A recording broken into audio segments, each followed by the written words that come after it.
நல்ல மகிழ்ச்சி. நம்முடைய மனம் புதிதாக வேண்டும், நம்முடைய வாழ்க்கை புதிதாக வேண்டும். நாம் மருவமாகணும் தெய்வனுக்காக பிரயோஜனப்படும்.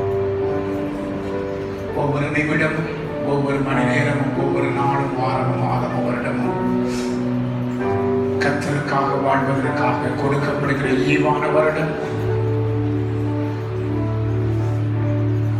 நமக்காக வாழ்வதற்காக, நம்முடைய சுய சித்தம் சொந்த இஷ்டத்தின்படி செயல்படுவதற்காக அல்ல. அதற்காக வேண்டி நமக்கு ஒண்ணுமே கிடைக்காதா? நாம வாழ முடியாதா? நம்ம தேவை சந்திக்கப்படாதா? நம்ம விருப்பம், நம்முடைய விருப்பம் நிறைவேறாதா? நாம் எதிர்பார்க்கிறது நமக்கு கிடைக்காதா? கிடைக்கும். அவர் சொல்றார், முதலாவது என்ன, உன்னை எதற்காக நான் படைத்தேன், அந்த நோக்கத்தை நிறைவேற்றிட்டேன். உனக்கு வேண்டியது மட்டுமல்ல, நீ கேட்டதும் கேளாததும், நீ வேண்டிக் கொள்வதும் மிகவும் அதிகமாக நான் தருவேன். சொல் தவறாதவர், மாறாதவர், அவர் செய்வார். எத்தனை பேருக்கு அந்த நிச்சயம்? அதுக்கு நாம் மாறணும். அவர் மாறாதவர், அவர் மாறாதவர். நான் மாற வேண்டியது நான். அதை உணர்ந்து ஆண்டு விட்ட நான் மாறணும். ஆண்டவரே, என் சிந்தனை, என் எண்ணங்கள், என் எதிர்பார்ப்பு, என் ஆசை எல்லாமே நீங்க தான்ப்பா. அதுவா நீங்க மாறணும். என்னுடைய எதிர்பார்ப்பு நீங்களா இருக்கணும், என்னுடைய ஆசை நீங்களா இருக்கணும், என் உணர்ச்சிகள், எதிர்பார்ப்புகள் எல்லாம் நீங்களா இருக்கணும். என்னை மாற்றுங்க. நான் மாறணும்னு விரும்புறேன்.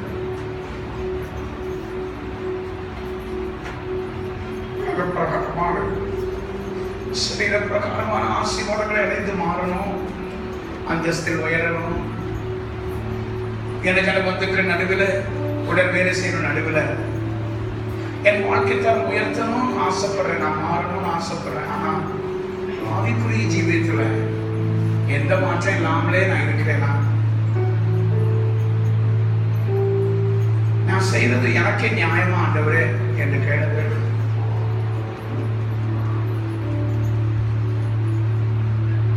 ஆண்டவர் நம்மளை பார்த்து கேட்கறது, 2015 இத்தனை வாரமும் உனக்கு கொடுத்த நீ எண்ணத்தை எனக்காக செய்தார். எப்படி செலவிட்டான்? அவருக்கு என்ன பதில் சொல்ல போறோம்? அந்த பதிலை நாமே சீர்திக்கி பார்க்கணும். நம்ம சொல்ல போற பதில் நியாயமான பதிலா?